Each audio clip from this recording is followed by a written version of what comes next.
So West Ham are massive, a Premier League win and a Champions League quarter-final. Now it's time for our season review and transfer special to see if we can take that squad to the next level. Okay, then here we are with our season review. Transfers in, Karnaseki is our star signing according to this. Although Cherki, I think with a 7.21 of 46 appearances, can call that a success. Okoli, averaging over 7 in 53 appearances, could call that a great success. Dewey, I'm quite happy with for a first season. Milenkovic came in, okay, maybe not as good as we hoped, but all in all, I mean, Ndongo, 19-year-old wonder kid from Cercle Bruges, he's only going to get better and better every single season, and I think he's going to be huge for us as we look to kick on from this season. Season results, here we go, how it unfolded. First in the Premier League. We maxed out our home attendance, 62,500 fans squeezed into our stadium each and every week. And Marcus Leonardo, with 22 goals, was our top league goal scorer. All that got us an A-star rating. There's the fixtures. There's the history. 15 points, we ended up winning it by. Just the 3 defeats to Tottenham, Liverpool and Arsenal. And here we go. Biggest win, 7-1 in the FA Cup. Match to remember, 5-0 against Wolves in November. And then Conor Gallagher with the goal of the season. Shall we have a little look at it? Which one is it? It's the third.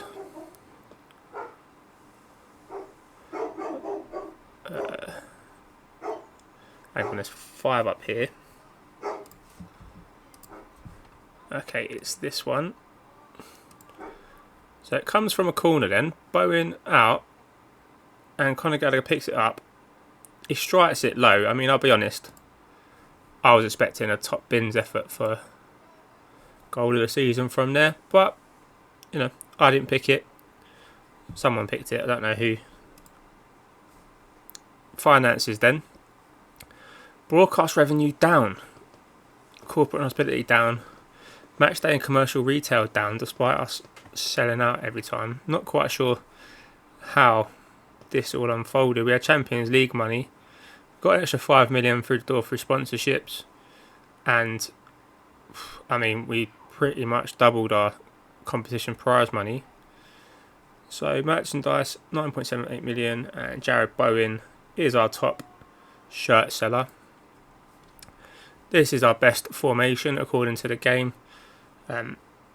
Still stuck in the 4-2-3-1. I do think we're going to go 4-3-3 next season. We've got the 3 manager of the month and manager of the year. Take that, pat yourself on the back. Record breakers, most assists in 34 for Jared Bowen and most clean sheets for Karnaseki with 26. Bowen got our player of the season. Leonardo got our young player of the season. Karnaseki we already know, signing in a goal of the season. Skamaka top goal scorer overall with 31. 9 man of the matches for Jared Bowen with a 7.5 average rating. And Caleb Okoli was our best passes per 90. And here we go then, history in the making. According to Callum Delaney of the Daily Mirror, West Ham have been brilliant since turning it on in the middle of the season. Their football is a joy to watch and they're deserved champions. And according to Willie Ross from TeamTalk.com, West Ham United dare to dream, and thanks to a great run of results in the middle of the season, their dreams came true. That is great. Here's our dynamic timeline. Yeah, the gold here is what we're worried about. Record breakers. And that is there's confirmation there. Haaland got top goal scorer. Leonardo came in third, considering he didn't score many for the sort of last quarter of the season. I think we'll definitely take that. I mean, you can see here a bit of a dip, but yeah, I mean, he got a goal and assist against Man City in that game, didn't score against Bayern, and then he got himself a goal on the last day of the season against West Brom.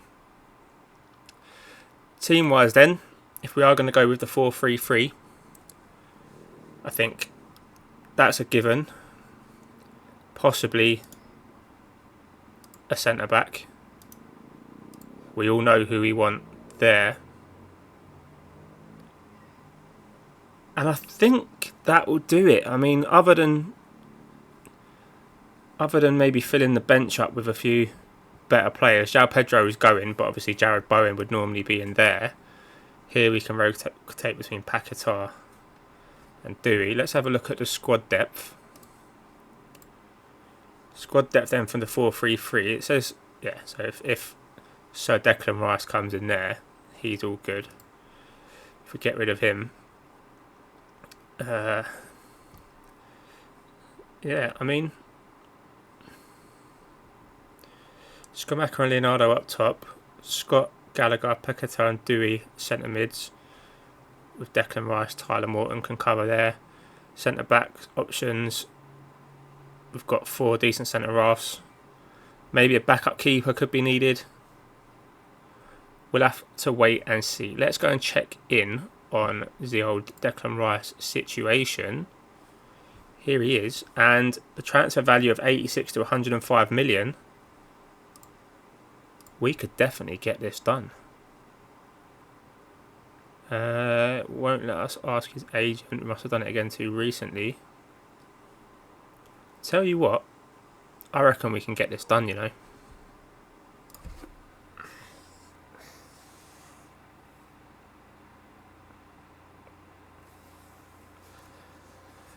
So we had a £100 million bid accepted for Declan Rice, and he's recently signed a new contract. So as it stands, he's got no interest in talking to us.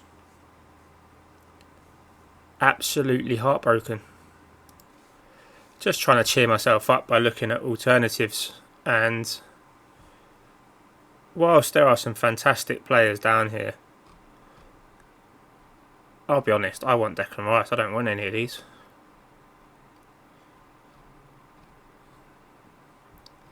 Don't want any of them. Barella, I mean, look at the price of him. Guido Rodriguez from Chelsea, 20 to 27 million. He's good, but he doesn't even come in at better than Conor Gallagher or Alex Scott. Manu Kone, again over 100 million. This could be one. Ishmael, is it Benassia? 62 million for him. Again, doesn't quite come in as good as Gallagher or Scott according to our scouts, but undoubtedly a fantastic player. Got 7.14 average rating across the league last year, 29 years old. We'll put a pin in that for now. See if there's any backup keepers or centre backs we can get our hands on. One option here, Maxine Mora can play anywhere along the back four, but 60 to 74 million from Club Brugge might be a bit steep. He is labelled as a wonder kid. He would come in ahead of Ben Johnson in a pecking order at right back. Could be an option. Another wonder kid I quite like the look of. He'd be coming in as backup to Jared Bowen, but I mean, it says he's not, like, he's on loan from Bayern Munich, that's why his contract is there. Contract details, so he's got till 2031. He looks decent though. Let's see what his, I can't even speak to his agent because he's still on loan. So we'll wait to see end of June, see what happens with him.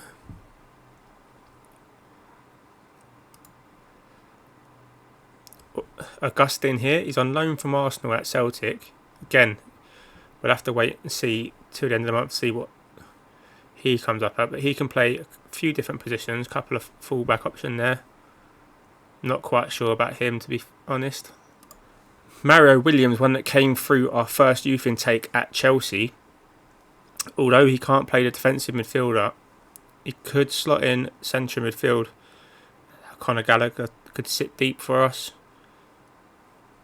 Yeah, I really want to keep the door open for Declan though, so we'll put a pin in him for now and look at that price tag. I don't really want to be spending all that money on a youngster for the future. Realistically, we've probably only got a season left in this save, so yeah, stick a pin in that again for now. So then we're into June. Nothing much happening so far. But what is interesting is, look at that, Chelsea, Man City and Liverpool all looking for new managers. Guardiola sacked, Koeman sacked, Klopp sacked. I mean, I've obviously ruffled some feathers in the Premier League, haven't I? In terms of our players, transfer offer to note, where is he? Adrian Truffert is under a £48 million bid from Bayer Leverkusen. That is £48 million up front. So hopefully he accepts that offer. And that gives us a few more spending monies. Is Declan Rice interested in us yet? He is not. I'm absolutely gutted as well, because Tomori was on the transfer list for 60 million, but he asked to get taken off. And he's now valued at 105 to 155 million. One option though is this guy. He can play all across the back again. He's a wonder kid and he's 25 to 31 million. I think we buy him if we can at 28. I want 38. Okay, so if we go 25.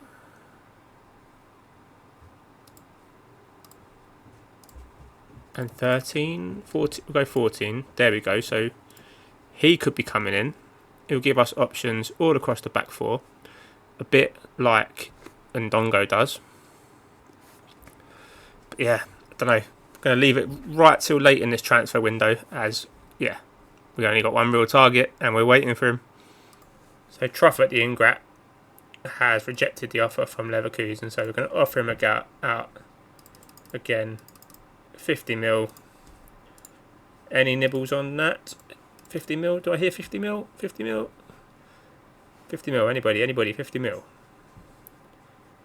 Nobody for 50 mil. Okay.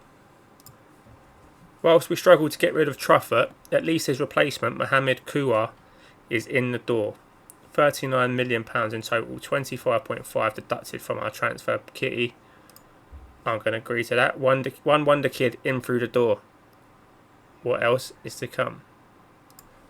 Well, Monaco have bid 45 for him, so we'll accept that and then cross our fingers and hope that he decides to go to Monaco. So we're into July now, the end of contract transfers, and all the pre-arranged ones have gone through, as well as Adrian Truffert here signing for Monaco for that 45 million. What does that mean for us? That means we have got a transfer kitty of £151 million. Whew.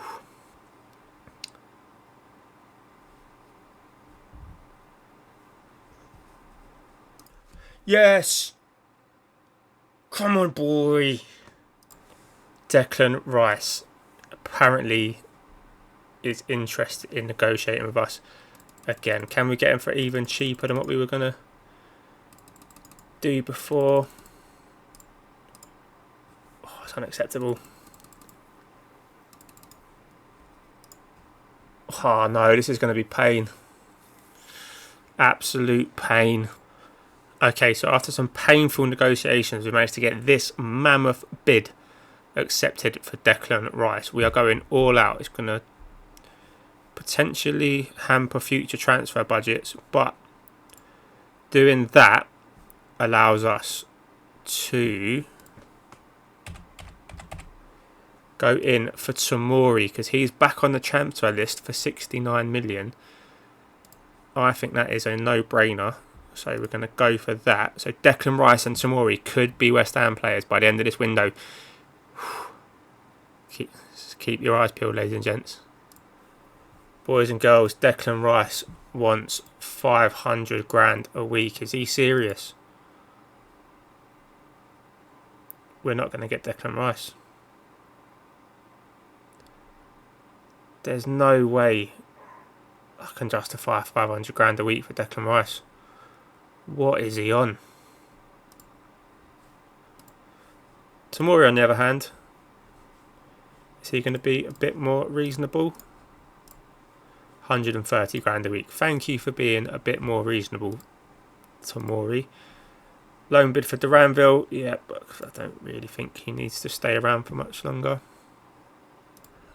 Okay, we're at the 1st of August, or 2nd of August. We've had the Community Shield. We've won it 3-0, and now my assistant manager is really rubbing it in. He said he prefers Conor Gallagher. He wouldn't swap him for anyone, not even Declan Rice, which is literally what I'm trying to do. To be fair to Conor Gallagher, he did score 2 in the Community Shield, including this banger of the first one. I'm only going to show you the first one, because it is definitely worthy of it. It's probably what I thought the goal of the season last year was going to be. Cherky lays it back to him, one touch, bang, top bins, get out and walk. Fantastic stuff. In terms of the old transfer business, we have had one in, one out. In, as you could probably expect, Fikayo Tomori, 69 million he cost us. Comes in, according to this, as our second best centre back. I think he's brilliant in real life. Love him at United. But yeah, 192 appearances for Milan, far too good to turn down for that kind of money. So he comes in, and the out was a bit of an unexpected one. Goncalo Inacio, 57 million to PSG. I mean, his value's not even worth that yet. He's only 25. Good servant to us. Like I said, he's one of the OGs when we got here. 142 appearances for West Ham. But I just think with Milenkovic, Okoli, now Tomori, our new boy that's come in, Mohamed Koa. Yeah, too good to turn down. Still leaves us 120 million to try and somehow, I mean, he's not even here, he's not even interested anymore. Declan. Absolutely gutted. Absolutely gutted. And just like that, we're at the opening day of the season. Still no Declan Rice. Still, Kylian Mbappe's interested in us, is he? Brilliant. £1 million a week, Kylian Mbappe. Keen on signing him. Just 975 grand to 1.2 million. Okay. Yeah. So, what to do then? We've still got all that fabulous £120 million in the bank, and we've still not given up hope, I'll be honest. But for now, I'm happy with the business we brought in. We've brought in Mohamed Kouat from Leeds for 39 million. His value is shot up already. Wonder kid, 20 years old, can play all the way along the back line. And we brought in Tomori. So once again, strengthening our back four. There's still 3 weeks left till the transfer window closes. Judging by our fixtures, I mean, we start off against Newcastle, Wolves, Southampton, Leeds, Crystal Palace. I think we've got enough quality to get through this with at least 13 to 15 points. Well, yeah, depending on this result here against Newcastle. So come back in a couple of days. We'll play Newcastle, and then we'll skip through to deadline day. And fingers crossed, we get some rice, baby. Dum, dum, dum, dum, dum, dum.